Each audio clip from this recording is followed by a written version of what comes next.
Everyone, welcome back to my channel. Today we are going to discuss about mechanism of urine formation. अब जो mechanism of urine formation है उसके बारे में हम बात कर रहे थे अभी जब हम अपनी एनिमल फिजियोलॉजी में क्या पढ़ रहे थे, excretory product and there elimination. और टारगेट हम किसको कर रहे हैं, अपने AMRS PGT बायोलॉजी एग्जाम को, जो Tier 2 एग्जाम है। ठीक है, तो आज हम पढ़ने वाले हैं कि यूरिन कैसे फॉर्म होता है हमारी किडनी के अंदर।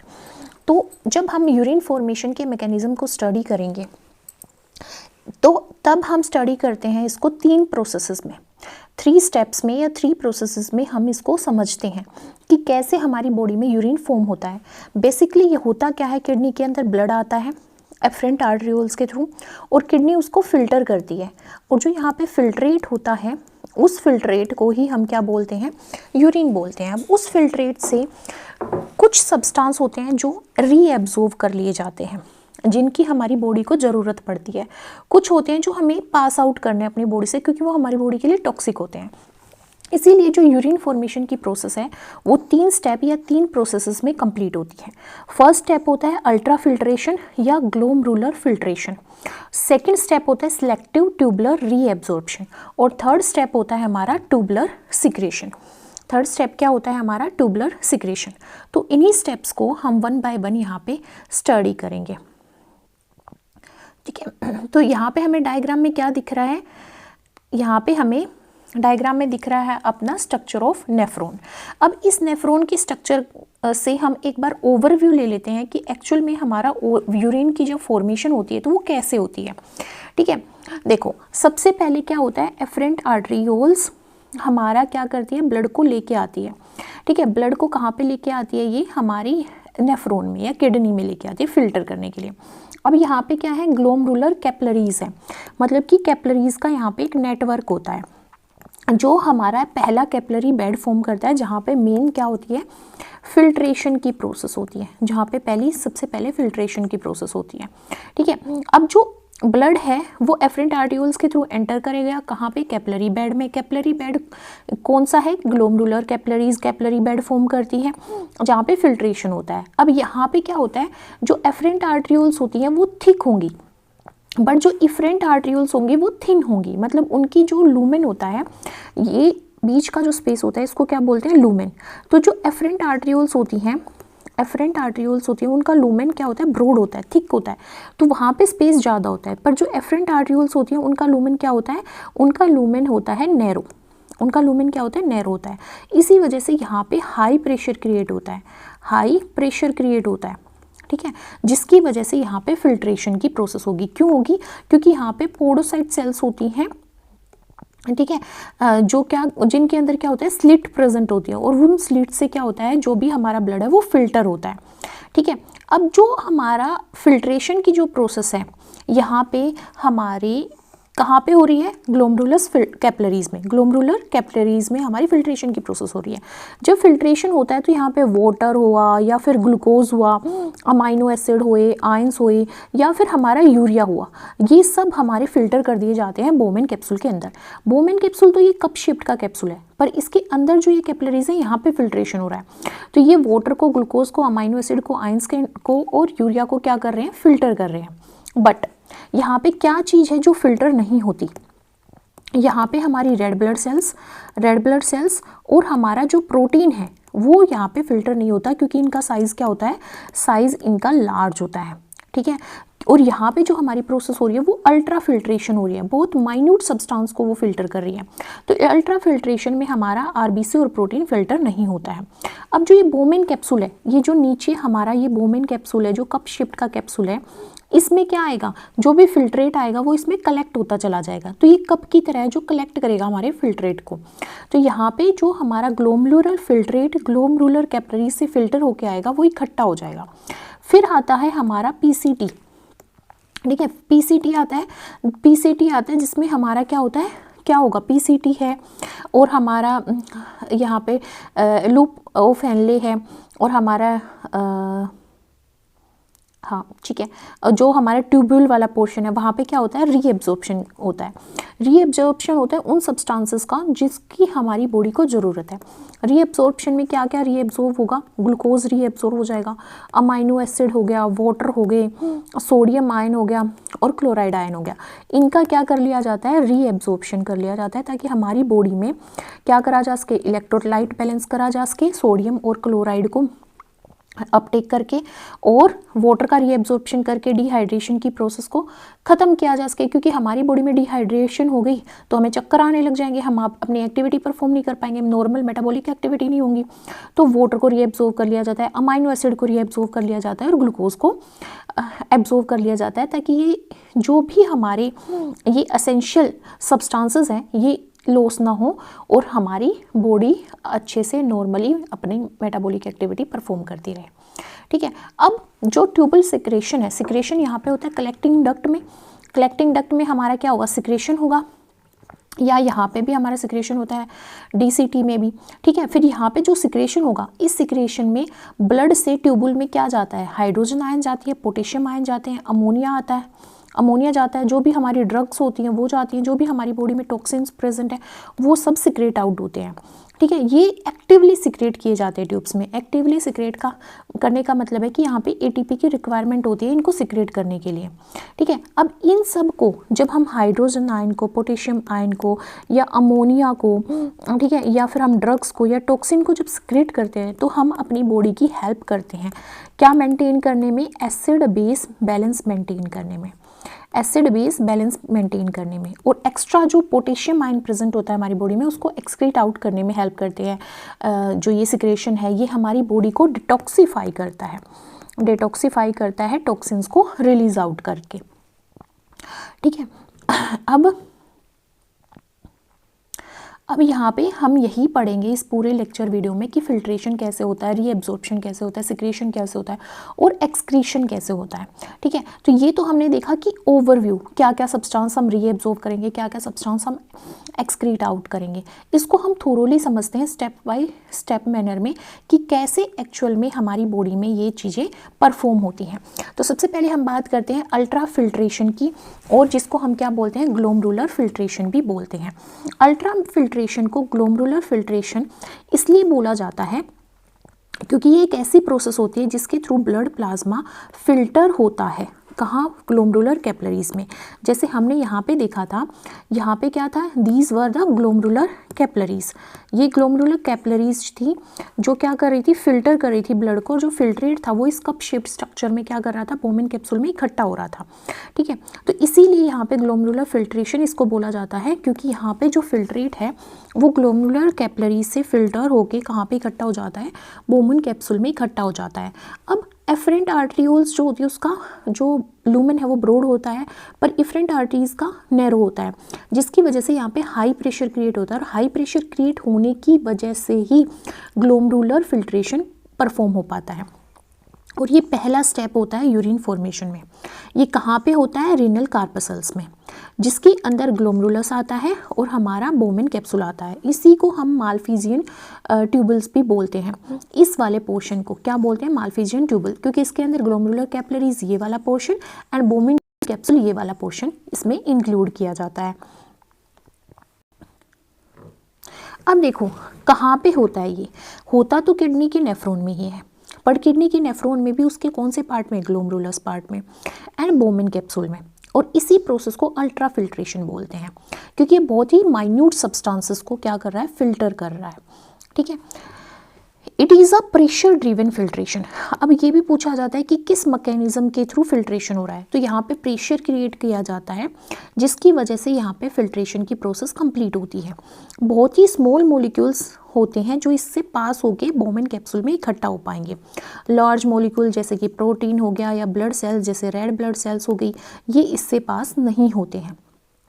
अब इस प्रोसेस में कौन कौन से स्ट्रक्चर इन्वॉल्व होते हैं, देखो यहाँ पे 3 मेन फिल्ट्रेशन मेम्ब्रेन इन्वॉल्व होती हैं जो फिल्ट्रेशन की बात कर रहे हैं। फिल्टर, जैसे हमारे घर में आरओ फिल्टर का काम करता है, या हम नॉर्मल छलनी का यूज़ करते हैं, चाय को फिल्टर कर रही है, तो वहाँ पे एक मेम्ब्रेन का यूज़ करते हैं हम। जब छलनी का सीव का यूज़ करते हैं तो हम एक मेम्ब्रेन का यूज़ करते हैं।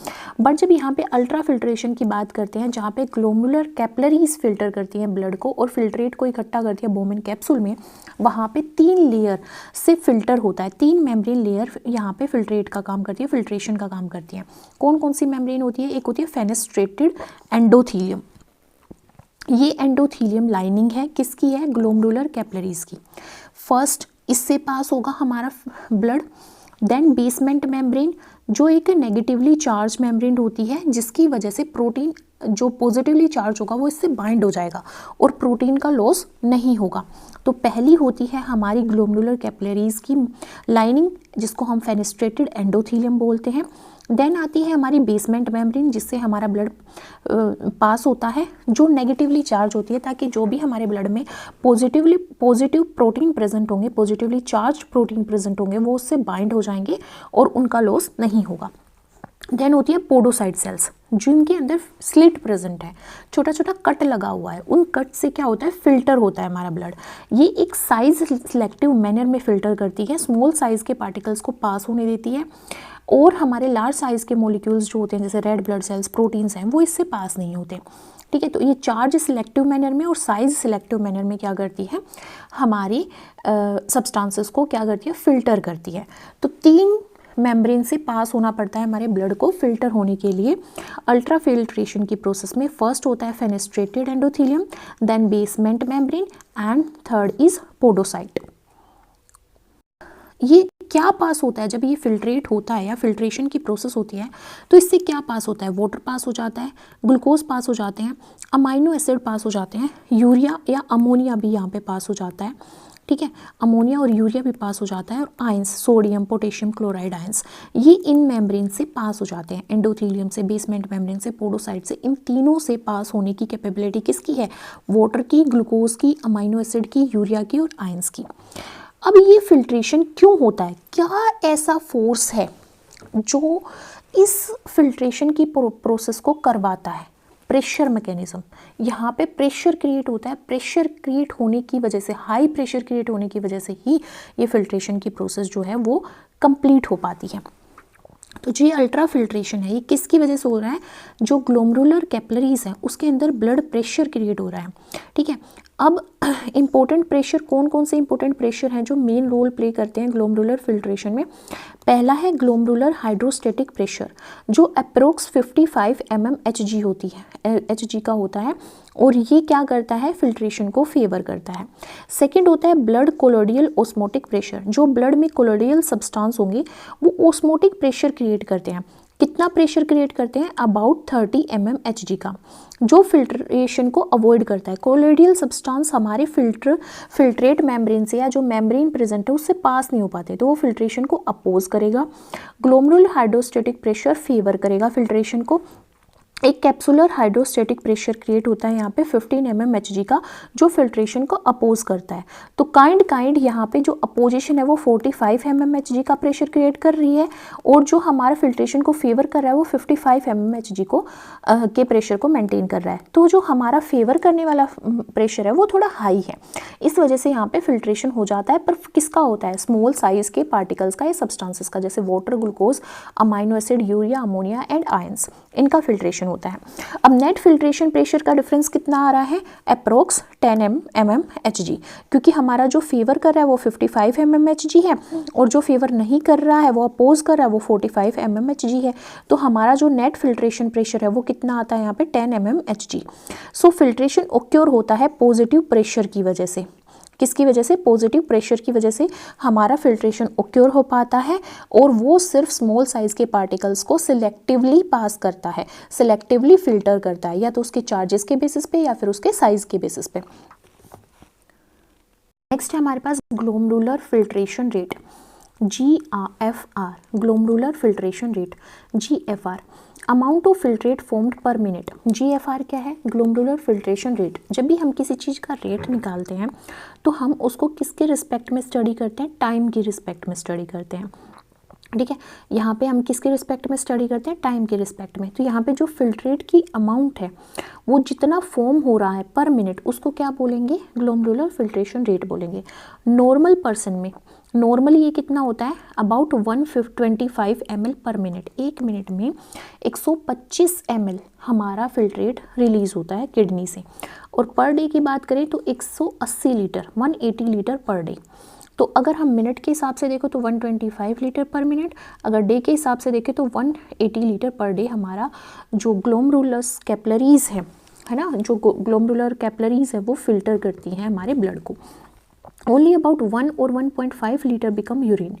इस फिल्ट्रेट में से प्योरीफाइड ब्लड वापस चला जाता है हमारे हार्ट में, जिसको हार्ट पंप करता है, डिफरेंट ऑर्गन में भेजता है। और 1 और 1.5 लीटर इसमें से क्या बनता है, यूरिन बनता है। बाकी सारा जो ब्लड है वो रीएब्सॉर्ब कर लिया जाता है और वापस से हार्ट में भेज दिया जाता है ताकि वो उसको पंप करके डिफरेंट टिश्यूज़ में, ऑर्गन्स में भेज सके। क्या क्लिनिकल इंपॉर्टेंस है अल्ट्रा फिल्ट्रेशन की?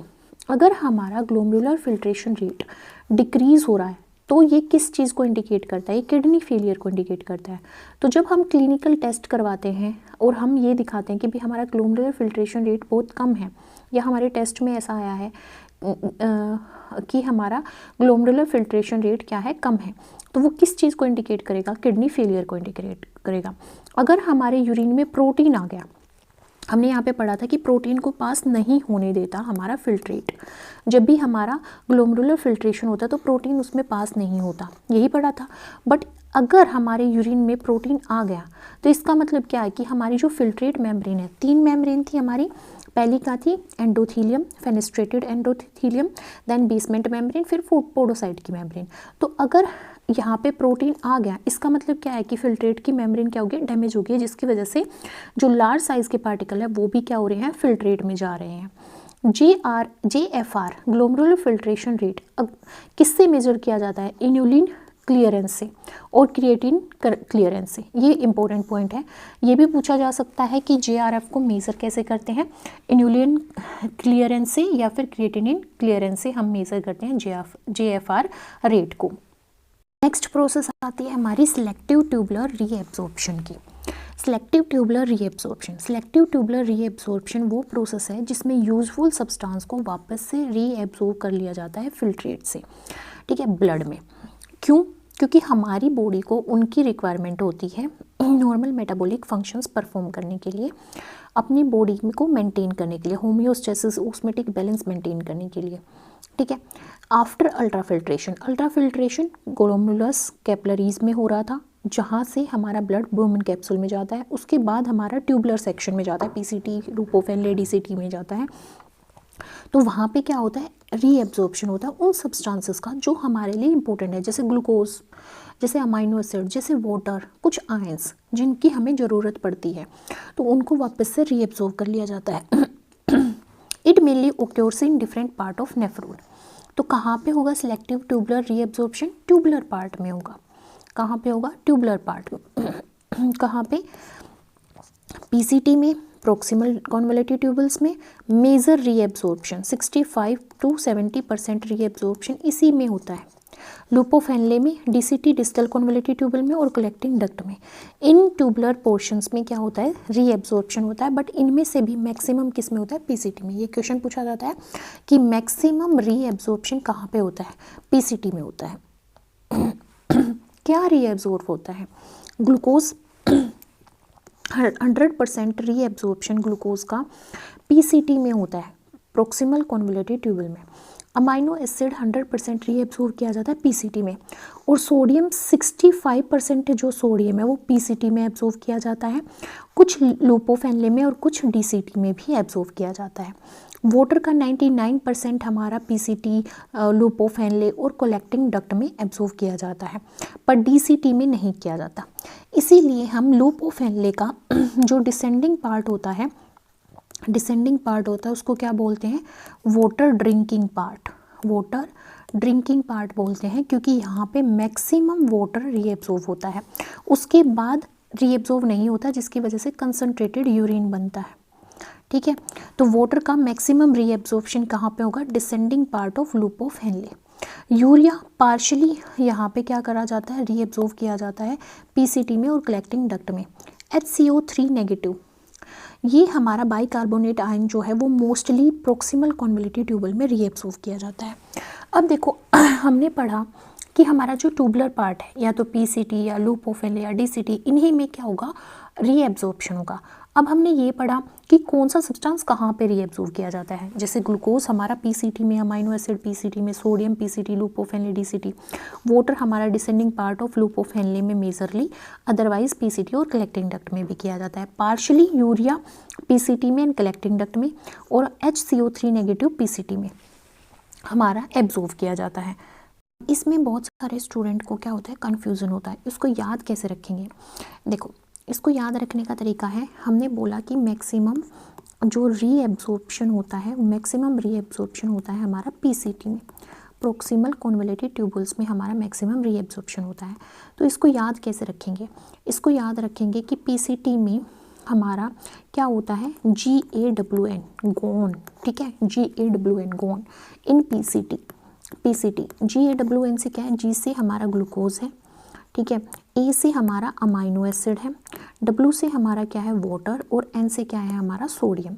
तो गॉन मतलब glucose, amino acid, water and sodium, किसमें, पीसीटी में, ठीक है। GAWN गॉन किसमें, glucose, amino acid, water and sodium, किसमें रीएब्जॉर्ब होता है, पीसीटी में रीएब्जॉर्ब होता है, ठीक है। अब इसमें एक और क्वेश्चन बनता है, GA fully passed, GA fully passed, GA fully passed का मतलब क्या है, ग्लूकोज फुल्ली मतलब कि 100% यहाँ पे रीएब्जॉर्ब कर लिया जाता है। अमाइनो एसिड से A से क्या, अमाइनो एसिड भी फुल्ली पास हो जाता है पीसीटी से, मतलब कि फुल्ली एब्जॉर्ब कर लिया जाता है, ठीक है। तो गॉन इन पीसीटी यानी कि glucose, amino acid, water and sodium absorb किए जाते हैं पीसीटी में। GA फुल्ली पास्ड का मतलब है ग्लूकोज और अमाइनो एसिड 100% एब्जॉर्ब किए जाते हैं पीसीटी में, ठीक है। अब हम याद रखेंगे लूप ऑफ हेनले का। लूप ऑफ हेनले में हमारा, लूप ऑफ हेनले की जब हम बात करते हैं तो इस तरह से लूप ऑफ हेनले होता है, हेयर पिन लाइक स्ट्रक्चर, ठीक है। हेयर पिन ये हमारा होता है डिसेंडिंग पार्ट, ये डिसेंडिंग पार्ट होता है लूप ऑफ हेनले का, और ये होता है हमारा असेंडिंग पार्ट, ये होता है हमारा असेंडिंग पार्ट, ठीक है। तो जो डिसेंडिंग पार्ट होता है वो ड्रिंक करता है water, drinks water, water drinks करता है, ठीक है। पर जो असेंडिंग पार्ट होता है वो सोल्ट को ऐड करता है, ऐड सोल्ट, ठीक है, सोल्ट को ऐड करता है। तो यहाँ पे हम क्या करेंगे, डाउन जाएगा तो पानी आएगा, ऊपर जाएगा तो सोल्ट आएगा, ठीक है। ये ऐड करेगा सोल्ट को, ये ड्रिंक करेगा वाटर को। तो यहाँ पे अगर डाइल्यूटिंग सेगमेंट की बात करें तो असेंडिंग ऑलवेज एंटी वाटर होगा, नो वाटर मतलब कोई वाटर नहीं है। Ascending Liam is diluting segment, ascending लिम को क्या बोलते हैं, डाइल्यूटिंग सेगमेंट बोलते हैं, ठीक है, इसको डाइल्यूटिंग सेगमेंट बोलते हैं। अब हार्मोन किसके ऊपर एक्ट करता है, हार्मोन की बात करें तो हमारा DCT and collecting duct, DCT and collecting duct में हमारे हार्मोन एक्ट करते हैं, ADH हार्मोन और aldosterone, anti diuretic hormone and aldosterone दोनों किस पे एक्ट करते हैं, डीसीटी और CD पे एक्ट करते हैं, ठीक है। अब हमारा जो एंटी डायल्यूटिक हार्मोन है ये अगर होगा तो हमारा यूरिन कैसा बनेगा, हमारा कंसनट्रेटेड यूरिन बनेगा, क्योंकि ये सिग्नल देता है वाटर एब्जॉर्प्शन के लिए, ठीक है। अगर हमारा ये कम होगा तो डायल्यूट यूरिन बनेगा, अगर ADH ज़्यादा होगा तो हमारा कंसनट्रेटेड यूरिन बनेगा, ठीक है। और हमारा यूरिन बनता कैसे है, पहले फिल्ट्रेशन होता है, फिर रीएब्जॉर्प्शन होता है, फिर सिक्रेशन होता है, ठीक है। अब यहाँ पे बात करते हैं कि ये सब्सटेंस हैं जो हमारे रीएब्जॉर्ब होने हैं या फिर हमारे हाँ ये रीएब्जॉर्ब होने हैं। अब हमें देखना है, जस्ट अ मिनट, ठीक है, अब हमें देखना है कि किस मैकेनिज्म से ये रीएब्जॉर्ब होंगे। जैसे हमने फिल्ट्रेशन के टाइम पे देखा कि फिल्ट्रेशन होता किसकी वजह से, प्रेशर की वजह से, प्रेशर ग्रेडियंट रिस्पॉन्सिबल होता है हमारा क्या बनाने के लिए, यहाँ पे अल्ट्रा फिल्ट्रेशन करने के लिए। उसी तरह रीएब्जॉर्प्शन के लिए कौन सा मैकेनिज्म रिस्पॉन्सिबल होता है, देखो ग्लूकोज, अमाइनो एसिड, सोडियम का जब रीएब्जॉर्प्शन करना है तो यहाँ पे एक्टिव ट्रांसपोर्ट मैकेनिज्म के थ्रू होगा। एक्टिव ट्रांसपोर्ट वो होता है जो ATP डिपेंडेंट ट्रांसपोर्ट होता है, जिसमें चैनल प्रोटीन्स हमारे ओपन होते हैं, चैनल्स ओपन होते हैं, ATP डिपेंडेंट चैनल्स ओपन होते हैं, जिसकी वजह से glucose, amino acid, sodium actively transport होता है। पैसिव डिफ्यूज़न बिना एटीपी के होता है, यूरिया हमारा पैसिवली डिफ्यूज हो जाता है। और वाटर ओस्मोसिस के थ्रू, ओस्मोसिस में water higher concentration to lower concentration move करता है। हार्मोनल कंट्रोल डीसीटी में और कलेक्टिंग डक्ट में होता है, जिसकी वजह से वाटर रीएब्जॉर्प्शन होता है या सोल्ट रीएब्जॉर्प्शन होता है। ठीक है, अब बात करते हैं हार्मोनल कंट्रोल की। हार्मोनल कंट्रोल में हम बात कर चुके हैं, एडीएच एंटी डायूरेटिक हार्मोन है, इसको फॉर्म तो कौन करता है, हाइपोथैलेमस। हाइपोथैलेमस इसको फॉर्म करता है, बट इसका सिक्रेशन कौन करता है, इसका सिक्रेशन करता है पोस्टीरियर पिट्यूटरी। पोस्टीरियर पिट्यूटरी इसका सिक्रेशन करती है। ठीक है, ये सिग्नल देता है हमारे डीसीटी को एंड कलेक्टिंग डक्ट को। ठीक है, कि कलेक्टिंग डक्ट को और हमारे डीसीटी को। ठीक है, ये सिग्नल देता है कि वाटर रीएब्जॉर्ब करो, वाटर को रीएब्जॉर्प्शन करने के लिए ये सिग्नल देता है। एल्डोस्टेरोन सिग्नल देता है डीसीटी को कि सोडियम को रीएब्जॉर्ब करो, ताकि हमारी बॉडी में क्या मेंटेन किया जा सके, इलेक्ट्रोलाइट बैलेंस मेंटेन किया जा सके, या फिर कह सकते हैं कि ऑस्मोटिक बैलेंस मेंटेन करने के लिए हमारा एल्डोस्टेरोन, जिसको एड्रेनल ग्लैंड हमारे सिक्रेट करती है, वो हमारा रिलीज होता है यहाँ पे।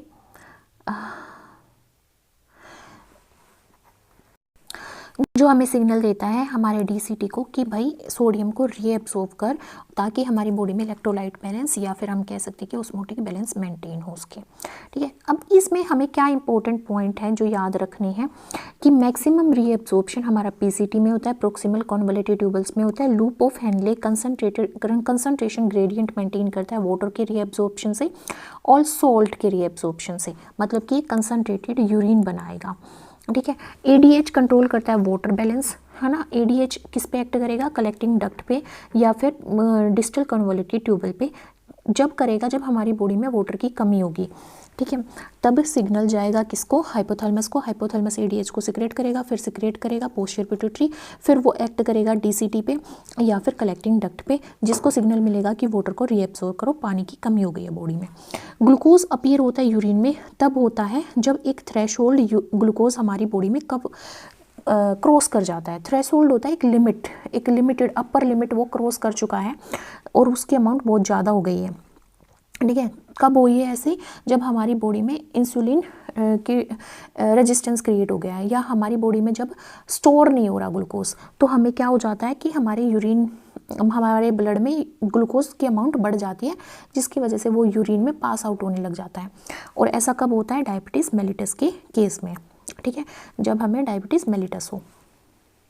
हमारा यहाँ पे जो थर्ड प्रोसेस आती है वो आती है ट्यूबुलर सिक्रेशन की। पहले हमने पढ़ा अल्ट्रा फिल्ट्रेशन, फिर हमने पढ़ा रीएब्जॉर्प्शन, अब हम पढ़ते हैं ट्यूबुलर सिक्रेशन।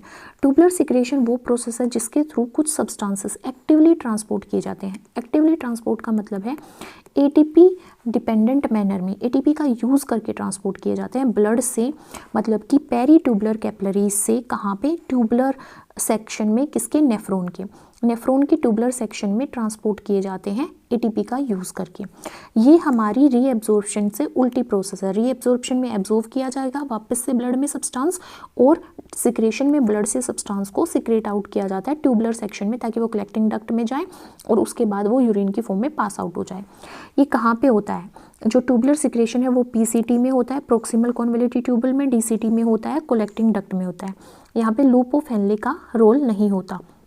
ठीक है, एब्जॉर्प्शन में और सिक्रेशन में बस यही डिफरेंस है। वहाँ पे भी ट्यूबुलर सेक्शन मतलब पार्ट इन्वॉल्व होता है नेफ्रॉन का, यहाँ पे भी ट्यूबुलर पार्ट इन्वॉल्व होता है, बट वहाँ पे PCT, DCT, loop of Henley और कलेक्टिंग डक्ट यूज़ होती है। बट ट्यूबुलर सिक्रेशन में सिर्फ पीसीटी, डीसीटी और कलेक्टिंग डक्ट यूज़ होती है। क्या मैकेनिज्म है, मोस्टली एक्टिव ट्रांसपोर्ट के थ्रू, मोस्टली एटीपी का यूज़ करके या एनर्जी डिपेंडेंट मैकेनिज्म के थ्रू यहाँ पे ट्यूबुलर सिक्रेशन होता है, क्योंकि जो भी सब्सटेंस यहाँ पे पास आउट करने हैं वो अगेंस्ट देयर कंसंट्रेशन ग्रेडियंट पास करने हैं। ठीक है, मतलब कि लोअर साइड जहाँ पे कंसंट्रेशन लोअर है वहाँ से उसको हायर कंसंट्रेशन की तरफ मूव करना है। ठीक है, और वो लार्ज साइज़ के भी होते हैं, इसलिए यहाँ पे एटीपी की रिक्वायरमेंट पड़ती है, या फिर हम कह सकते हैं कि एक्टिव ट्रांसपोर्ट के थ्रू हम बहुत सारे सब्सटेंस को अपने यूरिन में सिक्रेट आउट करते हैं। क्या क्या यहाँ पे हमें सिक्रेट आउट करना होता है, या क्या क्या हमें एक्सक्रीट आउट करना होता है। हाइड्रोजन आयन, क्यों सिक्रेट आउट करने होते हैं? क्योंकि ये हमारे पीएच बैलेंस को मेंटेन करते हैं। पोटेशियम आयन आयन बैलेंस को मेंटेन करते हैं, वही कह सकते हैं इलेक्ट्रोलाइट बैलेंस या osmotic balance. Ammonia acid base balance के लिए, और ये टॉक्सिक भी होता है हमारी बॉडी के लिए। क्रिएटिनिन वेस्ट प्रोडक्ट है, ये भी टॉक्सिक होता है। ड्रग और टॉक्सिन्स भी हमारी बॉडी के लिए टॉक्सिक होते हैं, इसलिए उनको डिटॉक्सिफाई करने के लिए हमारी बॉडी को इन सब्सटेंसेस को हमारी बॉडी से बाहर रिमूव किया जाता है या एक्सक्रीट आउट किया जाता है। ट्यूबुलर सिक्रेशन इतना इंपॉर्टेंट क्यों है? क्योंकि इसकी वजह से एसिड बेस बैलेंस यानी कि ऑस्मोटिक बैलेंस मेंटेन होता है बॉडी में। ये इलेक्ट्रोलाइट बैलेंस को रेगुलेट करती है, टॉक्सिक सब्सटेंस और ड्रग्स को रिमूव करती है, और हमारे ब्लड के पीएच को 7.4 की रेंज में मेंटेन करके रखती है। सिक्रेशन ब्लड से ट्यूबुल के अंदर होता है, रीएब्जॉर्प्शन ट्यूबुल से ब्लड में होता है। ठीक है, अब जो ब्लड है वो कहाँ पे होगा? पेरी ट्यूबुलर कैपिलरीज में होगा। ठीक है, कैपिलरीज में होगा, जो रन करती हैं पैरेलली हमारे नेफ्रॉन के पार्ट के साथ। और ट्यूबुल क्या होती है? जिसमें हमारा PCT, loop of Henle, DCT और कलेक्टिंग डक्ट वाला पोर्शन आता है। ठीक है, मोस्टली हमारा जो सिक्रेशन है वो किस में होता है? पीसीटी और डीसीटी में। एल्डोस्टेरोन इंक्रीज करता है पोटेशियम की सिक्रेशन को और सोडियम की एब्जॉर्प्शन को। सोडियम के एब्जॉर्प्शन करवाता है कौन? एल्डोस्टेरोन। और सिक्रेशन किसका करवाता है? पोटेशियम का। सोडियम पोटेशियम पंप के थ्रू यहाँ पे सोडियम तो रीएब्जॉर्ब हो जाता है और पोटेशियम बाहर भेज दिया जाता है। दोनों पॉजिटिव आयन हैं, जिसकी वजह से इलेक्ट्रोलाइटिक बैलेंस मेंटेन रहता है। इम्पोर्टेंट होता है सिक्रेशन हमारे पीएच को रेगुलेट करने के लिए, जो 7.4 हमें मेंटेन करके चलना है। अगर कोई भी आयन हमारी बॉडी में ज़्यादा हो जाएगा तो हमारा पीएच क्या हो जाएगा? डिसबैलेंस हो जाएगा। अभी हमने यूरिन फॉर्मेशन के मैकेनिज्म को स्टडी किया है, उसको इस डायग्राम की हेल्प से हम एक बार और रिवाइज करेंगे और समझेंगे। देखो, सबसे पहले हमारी रीनल कार्पसल्स यूज़ होती है। रीनल कार्पसल्स, जहाँ पे भी वर्ड आ रहा है रीनल कार्पसल्स, रीनल वर्ड जो यूज़ होता है वो किडनी के लिए यूज़ होता है, और कार्पसल्स वर्ड जो होता है वो ब्लड वेसल्स के लिए यूज़ होता है, मेनली कैपिलरीज के लिए। ठीक है, अब जो ये कैपिलरीज नेटवर्क है वो ये है। ठीक है, this is the capillary network. ये किसने फॉर्म किया है? ग्लोमरुलर्स ने, ग्लोमरुलस ने। ठीक है, अब ये अल्ट्रा फिल्ट्रेशन का काम करता है, यहाँ पे फिल्ट्रेशन होती है। ब्लड यहाँ पे कैसे एंटर कर रहा है? इसके थ्रू। इसको क्या बोला जाता है? एफरेंट आर्टरियोल्स बोला जाता है। इसके थ्रू ब्लड एंटर कर रहा है। अब यहाँ पे ग्लोमरुलस के अंदर क्या बनता है? हाइड्रोस्टेटिक प्रेशर जो फ्लूइड की वजह से बनता है। हाइड्रोस्टेटिक प्रेशर यहाँ पे बिल्ड होता है, जिसकी वजह से यहाँ पे फिल्टर होती हैं, चीज़ें फिल्टर होती हैं, और बोमेन कैप्सूल, ये जो कैप्सूल है इसमें पास होती हैं। क्या क्या यहाँ पे फिल्टर होगा? वाटर फिल्टर होगा, ग्लूकोज फिल्टर होगा, अमाइनो एसिड फिल्टर होंगे, आयंस फिल्टर होंगे, अमोनिया फिल्टर होगा, और हमारा क्या फिल्टर होगा? यूरिया फिल्टर होगा। ठीक है, प्रोटीन एंड ब्लड यहाँ पे फिल्टर नहीं होते, प्रोटीन भी फिल्टर नहीं होता यहाँ पे, और ब्लड सेल्स जैसे रेड ब्लड सेल्स वो भी फिल्टर नहीं होती। फिल्ट्रेट जो यहाँ पे नीचे की तरफ फिल्ट्रेट आता है, उसका यहाँ पे ओस्मोलैरिटी कितनी होती है? उसकी ओस्मोलैरिटी होती है 300 होती है उसकी। तो ये कितनी होती है? 300 मिली ओस्मोल्स पर लीटर। ठीक है, और इतनी ही हमारी ओस्मोलैरिटी फिल्ट्रेट की प्लाज्मा में होती है, इतनी ही हमारी प्लाज्मा में होती है और इतनी फिल्ट्रेट में होती है, 300 मिली ओस्मोल्स पर लीटर। कुछ ड्रग्स होती हैं यहाँ पे, कुछ ड्रग्स एक्ट करती हैं, जैसे सार्टेन्स, ARBs जिसको बोला जाता है, ये हमारे ग्लोमरुलर प्रेशर जो हाइड्रोस्टेटिक प्रेशर उसको अफेक्ट करती है, रास सिस्टम को अफेक्ट करके। ठीक है, जो ये सार्टेन लिखा हुआ है, ये सार्टेन क्या है? ARB, ये एक ड्रग है जो हमारे ओस्मोटिक प्रेशर को, हाइड्रोस्टेटिक प्रेशर को अफेक्ट करती है, रास सिस्टम को अफेक्ट करके, जिसकी वजह से हमारा जो फिल्ट्रेशन है वो गड़बड़ा जाता है, और वो हमारे को सिग्नल देता है कि हमारी किडनी डैमेज हो गई है, नेफ्रॉन डैमेज हो गई है। तो सार्टेन एक ड्रग है जो अफेक्ट करेगी किडनी फंक्शन को। ठीक है, अब हमारा सिस्टम आ गया ये PCT वाला, मतलब ये ट्यूबुलर सेक्शन आ गया, PCT प्रोक्सिमल कॉन्वोल्यूटेड ट्यूबुल वाला। ये मोस्ट वाइटल पार्ट है। क्यों है? क्योंकि यहाँ पे बल्क में रीएब्जॉर्प्शन होता है। रीएब्जॉर्प्शन होता है यहाँ पे सब्सटेंस का अबाउट 65 to 70% यहाँ पे सब्सटेंस रीएब्जॉर्ब कर लिए जाते हैं। यहाँ पे क्या क्या रीएब्जॉर्ब होता है, ग्लूकोज 100% रीएब्जॉर्ब होता है, अमाइनो एसिड हमारे 100%, ये अमाइनो एसिड 100% ये भी रीएब्जॉर्ब होते हैं। 65 to 70% यहाँ पे सोडियम भी रीएब्जॉर्ब होता है और 65 to 70% वाटर भी रीएब्जॉर्ब होता है और HCO3 नेगेटिव बाइकार्बोनेट आयन भी यहाँ पे रीएब्जॉर्ब होते हैं। ठीक है, देखो यहाँ पे रीएब्जॉर्प्शन किसका होता है, ग्लूकोज का, आयंस का, वाटर का, अमाइनो एसिड का, ठीक है, और बाइकार्बोनेट का, ठीक है, इनका रीएब्जॉर्प्शन होता है। और सिक्रेशन किसका होता है, यहाँ पे सिक्रेशन भी होता है। यहाँ पे सिक्रेशन किसका होता है, हाइड्रोजन आयन का सिक्रेशन होता है, अमोनिया का सिक्रेशन होता है और ऑर्गेनिक एसिड का भी सिक्रेशन होता है, ऑर्गेनिक एसिड्स का भी सिक्रेशन होता है प्रोक्सिमल कॉन्वेलेटिव ट्यूबल्स में। यहाँ पे ओस्मोलरिटी सेम ही रहती है, अबाउट 300 मिली ओस्मोल्स पर लीटर। ठीक है, यहाँ पे हार्मोन कंट्रोल की बात करें, अगर पीसीटी में हार्मोनल कंट्रोल की बात करें तो कौन से हार्मोन यहाँ पे एक्ट करते हैं, यहाँ पे एंजियोटेंसिन सेकंड 80 सेकंड, ये रहा 80 सेकंड यहाँ पे इसके फंक्शन को कंट्रोल करता है। ये क्या कंट्रोल करता है, जब हमारा एंजियोटेंसिन सेकंड एक्ट करेगा प्रोक्सिमल कॉन्वोलेटिव ट्यूबल पे तो ये प्रोक्सिमल कॉन्वोलेटिव ट्यूबल को सिग्नल देता है सोडियम के रीएब्जॉर्प्शन के लिए कि सोडियम को ज़्यादा से ज़्यादा रीएब्जॉर्ब करो। अगर यहाँ पे डोपामीन एक्ट कर रहा है, डोपामीन हमारा क्या होता है, न्यूरोट्रांसमीटर है ना, न्यूरोट्रांसमीटर होता है, पर ये इनहिबिटर होता है ना, तो ये क्या करता है, डिक्रीज़ करता है, क्या डिक्रीज़ करता है, सोडियम का रीएब्जॉर्प्शन, सोडियम के रीएब्जॉर्प्शन को ये डिक्रीज़ करता है। ठीक है, यहाँ पे वाटर की परमिएबिलिटी क्या रहती है, हाई रहती है, वाटर परमिएबिलिटी हाई रहती है पीसीटी में। ये इंपॉर्टेंट पॉइंट है कि वाटर की परमिएबिलिटी हाई रहती है पीसीटी में। नेक्स्ट हमारे पास क्या आता है, लूप ऑफ हेनले। ये हमारा पूरा क्या है, लूप ऑफ हेनले है, हेयर पिन लाइक स्ट्रक्चर। इसमें हम सबसे पहले डिसेंडिंग लिम्ब की बात करेंगे, दिस इज डिसेंडिंग लिम्ब और ये हमारी क्या है, असेंडिंग लिम्ब। तो डिसेंडिंग लिम्ब जो है वो परमिएबल होती है वाटर के, वाटर दिखाया गया है, बहुत लार्ज दिखाया गया है, इट मीन्स ये क्या है, permeable to water, permeable to water, इसको वाटर ड्रिंकिंग पार्ट भी बोलते हैं। ठीक है, इससे पानी बाहर जाता है, इससे पानी बाहर जाता है, ठीक है, इससे पानी बाहर जाता है, बाहर जा रहा है पानी, तो क्या होगा, जो यहाँ पे यूरिन बनेगा वो कैसा होगा, कंसनट्रेटेड यूरिन होगा, क्योंकि पानी इससे बाहर जा रहा है। और जैसे ही पानी इससे बाहर जाएगा तो ओस्मोलरिटी इंक्रीज हो जाएगी, कितनी इंक्रीज हो जाएगी, 1200 मिली ओस्मोल्स पर लीटर, 1200 मिली ओस्मोल्स पर लीटर यहाँ पे हो जाएगी। यहाँ पे वाटर की परमिएबिलिटी हाई होती है। असेंडिंग लिम्ब की बात करें तो ये इम्परमिएबल होती है वाटर से, इम्परमिएबल होती है, परमिएबल होती है वाटर के, बट ये ट्रांसपोर्ट करती है किसको, सोडियम आयन को, क्लोराइड आयन को और पोटेशियम आयन को। तो यहाँ पे पानी बाहर नहीं जाएगा, अंदर ही रहेगा, पानी अंदर ही रहेगा, तो ये डाइल्यूट सेक्शन हो जाएगा। ये क्या होता है, डाइल्यूट सेक्शन है ना, यहाँ पे जो फिल्ट्रेट है वो डाइल्यूट हो जाएगा, मतलब कि यूरिन जो है वो डाइल्यूट हो जाएगा। और ओस्मोलरिटी चलते चलते कितनी हो जाएगी, 100 मिली ओस्मोल्स पर लीटर, मतलब कि ओस्मोलरिटी यहाँ पे डिक्रीज हो रही है क्योंकि हमारा जो यूरिन है वो डाइल्यूट हो रहा है।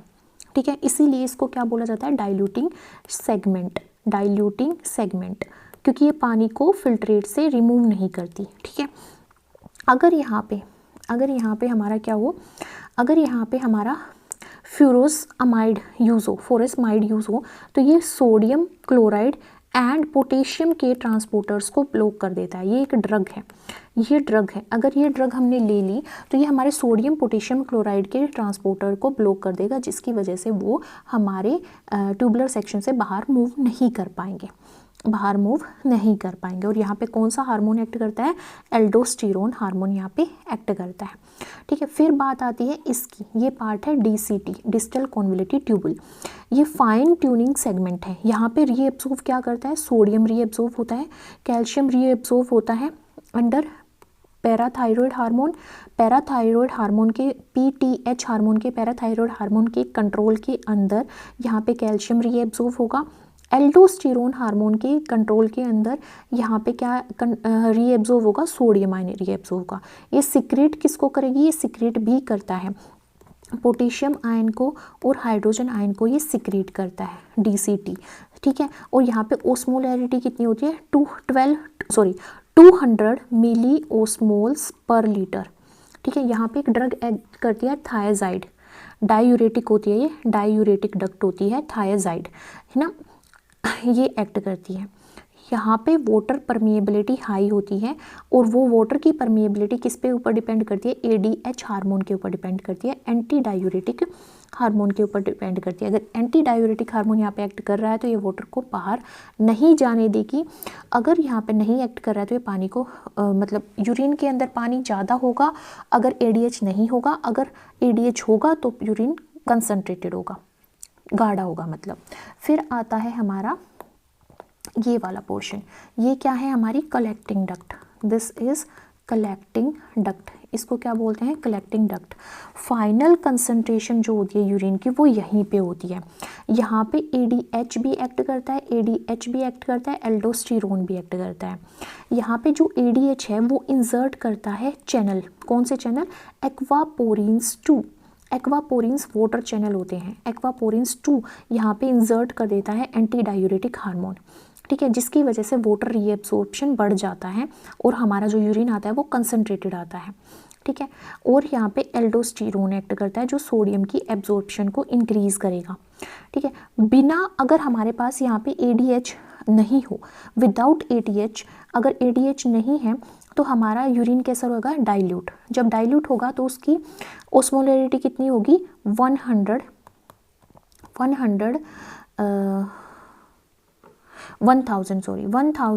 मिली ओस्मोल्स पर लीटर। बट अगर हमारे यहाँ पे कंसनट्रेटेड यूरिन है विद ADH है तो हमारी यहाँ पे क्या होगी, 1200 मिली ओस्मोल्स पर लीटर हमारी क्या रहेगी, ओस्मोलैरिटी रहेगी हमारे यूरिन की। क्योंकि ADH वाटर के रीएब्सॉर्प्शन को बॉडी में इंक्रीज करता है जिससे कंसनट्रेटेड यूरिन बनता है, और एल्डोस्टेरोन सोडियम के एब्जॉर्प्शन को इंक्रीज करता है।